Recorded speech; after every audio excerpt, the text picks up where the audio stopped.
Welcome back everyone. Welcome to civil services study 307 पर आ जाइए। Test number 307 UP PCS के लिए। चलिए स्टार्ट करते हैं। प्लेलिस्ट इसकी बना रखी है, डिस्क्रिप्शन बॉक्स में लिंक है, वहाँ पर आप टेस्ट नंबर 1 से लेकर 307 तक पहुँच सकते हो। तो क्वेश्चन नंबर 1 पर आ जाइए। 1857 के विद्रोह के संबंध में निम्नलिखित कथनों में से कौन सा कथन सही है। देखिए, अवध में साहूकारों और जमींदारों ने इस विद्रोह का समर्थन किया, मतलब 1857 के विद्रोह का। विद्रोह के दौरान हिंदुओं और मुसलमानों के बीच एकता बनी रही और बहादुर शाह जफर को भारत का सम्राट घोषित किया गया। बताइए कौन सा करेक्ट है। देखिए, 1857 के विद्रोह में साहूकारों और जमींदारों ने जो है इस विद्रोह का समर्थन नहीं किया था। गलत है पहला स्टेटमेंट। हिंदू और मुसलमानों के बीच एकता बनी रही, करेक्ट है। बहादुर शाह जफर को भारत का सम्राट घोषित किया गया, तीसरा भी करेक्ट है। 2 और 3 सही है, बी है इसका आंसर। तो 1857 के सिपाहियों के विद्रोह में आम लोगों की भी भागीदारी थी, विशेष रूप से इसमें जो है उत्तर पश्चिमी प्रांतों और अवध में, ठीक है। और इस विद्रोह में किसान, कारीगर, दुकानदार, दिहाड़ी मजदूर, जमींदार, पुजारी और लोक सेवक वर्ग की व्यापक भागीदारी ने जो है इसे मजबूत करने के साथ इसे लोकप्रिय विद्रोह बना दिया। लेकिन अवध में साहूकारों और व्यापारियों को विद्रोहियों के प्रकोप का सामना करना पड़ा, ठीक है। और वैसे भी ब्रिटिश संरक्षण के तहत उनके वर्गीय हित बेहतर तरीके से संरक्षित थे, ठीक है। मतलब साहूकारों और व्यापारियों के जो उनका वर्ग था, ठीक है, जो वर्गीय हित थे उनके, जो व्यापार उनका चल रहा था अंग्रेज़ों से, वो ठीक ठाक चल रहा था, इसलिए उन्होंने इस विद्रोह का समर्थन नहीं किया, इसलिए गलत है इसका पहला वाला स्टेटमेंट। साइबर कानून विषय को किस सूची में शामिल किया गया है। संघ सूची, राज्य सूची, संप्रति सूची। देखिए, संघ सूची में ऐसे कानून आते हैं जिस पर केंद्र सरकार कानून बनाती है, राज्य सूची में राज्य सरकार बनाती है, संप्रति सूची में राज्य सरकार केंद्र सरकार दोनों बनाती है, और अवशिष्ट विषय में ऐसे कानून आते हैं जो ना राज्य सूची में शामिल होते हैं ना संघ सूची में शामिल होते हैं, और इस पर सरकार बनाने की शक्ति, मतलब इस पर कानून बनाने की शक्ति किसके पास है, केंद्र सरकार के पास है। तो अवशिष्ट विषय है साइबर कानून। तो भारत का संविधान विषयों को 3 सूची में विभाजित करता है, संघ सूची, राज्य सूची, संप्रति सूची। वे विषय जिन पर संघ सरकार यानी केंद्र सरकार कानून बनाती है संघ सूची में आते हैं, जिन पर राज्य सरकार कानून बनाती है राज्य सूची में आते हैं। केंद्र और राज्य दोनों सरकारें जिन विषयों पर कानून बनाती है वो जो है संप्रति सूची में आते हैं। और अन्य सभी विषय जो उपरोक्त सूची में उल्लिखित नहीं है, ना संघ सूची, ना राज्य सूची, ना संप्रति सूची, वे अवशिष्ट विषय के अंतर्गत आते हैं। और इन मामलों पर कानून बनाने की शक्ति केंद्र सरकार के पास होती है। यह प्रावधान हमने कहाँ से लिया है, कनाडा के संविधान से लिया है। साइबर कानूनों का उल्लेख संविधान की किसी भी सूची में नहीं है। किसी भी सूची का मतलब न केंद्र सूची, न राज्य सूची, न संप्रति सूची, इसलिए इसको अवशिष्ट विषय के दायरे में रखा गया है। क्वेश्चन नंबर 3 पर आ जाइए। समाचारों में रहा थ्वेट्स ग्लेशियर, थ्वेट्स हिमनद कहाँ अवस्थित है। Andes, Himalaya, Arctic, Antarctic. Thwaites glacier ये है अंटार्कटिका में। तो national aeronautics and space administration NASA के वैज्ञानिकों ने पश्चिम अंटार्कटिका में थ्वेट्स हिमनद, थ्वेट्स ग्लेशियर के तल में लगभग 300 मीटर लंबे एक विशालकाय छिद्र की खोज की है जो निरंतर बढ़ता जा रहा है। हिमनद के तल पर यह छिद्र जो है बर्फ की चादर के तेजी से क्षयित होने और जलवायु परिवर्तन के कारण वैश्विक समुद्री स्तर में हो रही वृद्धि का संकेत है। और ये जो ग्लेशियर है थ्वेट्स ग्लेशियर मेरी वर्ल्ड लैंड के बाल ग्रीन तट पर माउंट मर्फी के पूरब में अमुंदसैन, ठीक है, अमुंदसैन सागर का एक हिस्सा है। क्वेश्चन नंबर 4 पर आ जाइए। शैक्षणिक संस्थानों और लोक नियोजन में आर्थिक रूप से कमजोर वर्गों यानी ईडब्ल्यूएस के लिए आरक्षण कौन से संविधान संशोधन के तहत दिया गया। बताइए। 105वां नहीं है, 102वां नहीं है, 101वां नहीं है, यह है 103वां संविधान संशोधन अधिनियम 2019। तो 103वां संविधान संशोधन अधिनियम 2019 केंद्र सरकार द्वारा संचालित शैक्षणिक संस्थानों और निजी शिक्षण संस्थानों और सरकारी नौकरियों में समाज के आर्थिक रूप से कमजोर वर्गों यानी ईडब्ल्यूएस के लिए 10% आरक्षण का प्रावधान करता है। क्वेश्चन नंबर 5 पर आ जाइए। निम्नलिखित कथनों पर विचार करेंगे। 2 स्टेटमेंट है यहाँ पर, बताने के इनमें से कौन सा करेक्ट होगा। संविधान का अनुच्छेद 15 किसी भी नागरिक के विरुद्ध उसके धर्म, उसकी जाति, उसका लिंग, उसका जन्म स्थान के आधार पर भेदभाव का प्रतिषेध करता है। और संविधान का अनुच्छेद 16 किसी भी सरकारी कार्यालय में रोजगार में भेदभाव पर रोक लगाता है, क्योंकि आर्टिकल 16 है अवसर की समानता। फिलहाल ये करेक्ट है दोनों के दोनों स्टेटमेंट, सी है इसका आंसर। तो संविधान का अनुच्छेद 15, इसके ऊपर तो मूवी भी बन चुकी है। किसी भी नागरिक के विरुद्ध धर्म, जाति, लिंग या जन्म स्थान के आधार पर भेदभाव का प्रतिषेध करता है।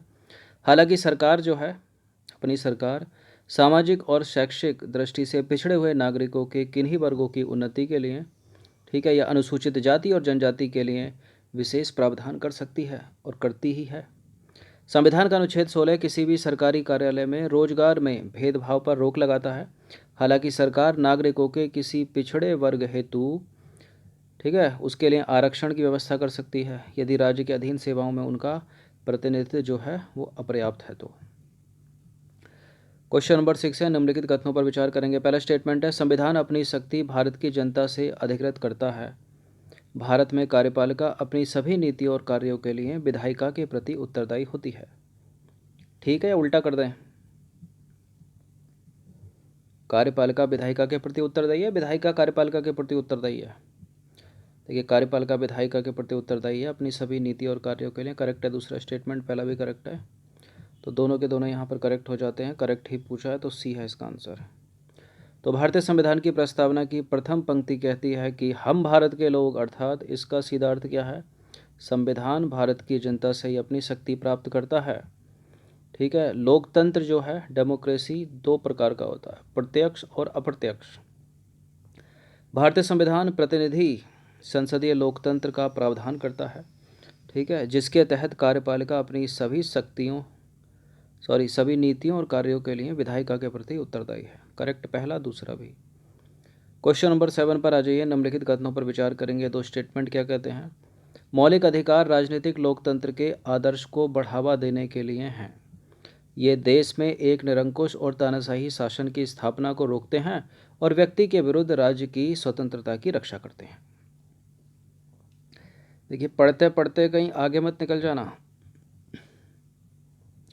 बिल्कुल पहली लाइन एकदम करेक्ट है, यहाँ तक लाइन पूरी करेक्ट होके आई। मौलिक अधिकार एक निरंकुश और तानाशाही शासन की स्थापना को रोकते हैं। आगे क्या है? और व्यक्ति के विरुद्ध राज्य की स्वतंत्रता की रक्षा करते हैं। गलत है। देखिए, व्यक्ति के विरुद्ध नहीं, बल्कि राज्य के विरुद्ध लोगों की या व्यक्तियों की या नागरिकों की स्वतंत्रता की रक्षा करते हैं।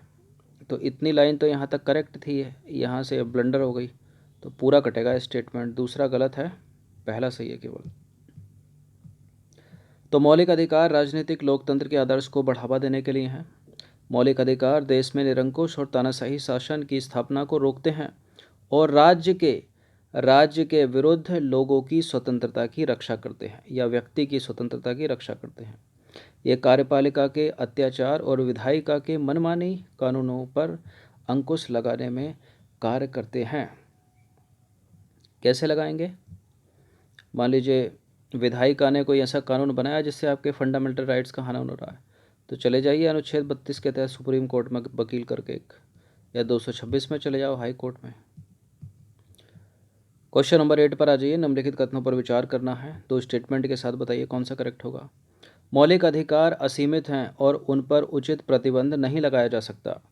ये न्याय संगत प्रकृति के हैं, अर्थात इनका उल्लंघन होता है तो कोर्ट इनको लागू करने के लिए उचित निर्देश दे सकता है। बिल्कुल दे सकता है, दूसरा स्टेटमेंट करेक्ट है। लेकिन मौलिक अधिकार सीमित हैं, ठीक है, असीमित नहीं है, और प्रतिबंध लगा सकता है इस पर न्यायालय। गलत है पहला वाला स्टेटमेंट, केवल दूसरा करेक्ट है इस बार। तो मौलिक अधिकार न्याय संगत प्रकृति के हैं, अर्थात इनका उल्लंघन होता है तो कोर्ट इनको लागू करने के लिए उचित निर्देश दे सकता है। दूसरा वाला करेक्ट हो गया। पहला गलत है क्योंकि मौलिक अधिकार असीमित नहीं है और उन पर उचित प्रतिबंध लगाया जा सकता है। क्वेश्चन नंबर 9 पर आ जाइए। निम्नलिखित कथनों पर विचार करेंगे। पहला स्टेटमेंट क्या है। भारतीय संविधान के भाग 4 में प्रतिष्ठापित राज्य के नीति निदेशक तत्वों को आयरलैंड के संविधान से लिया गया है।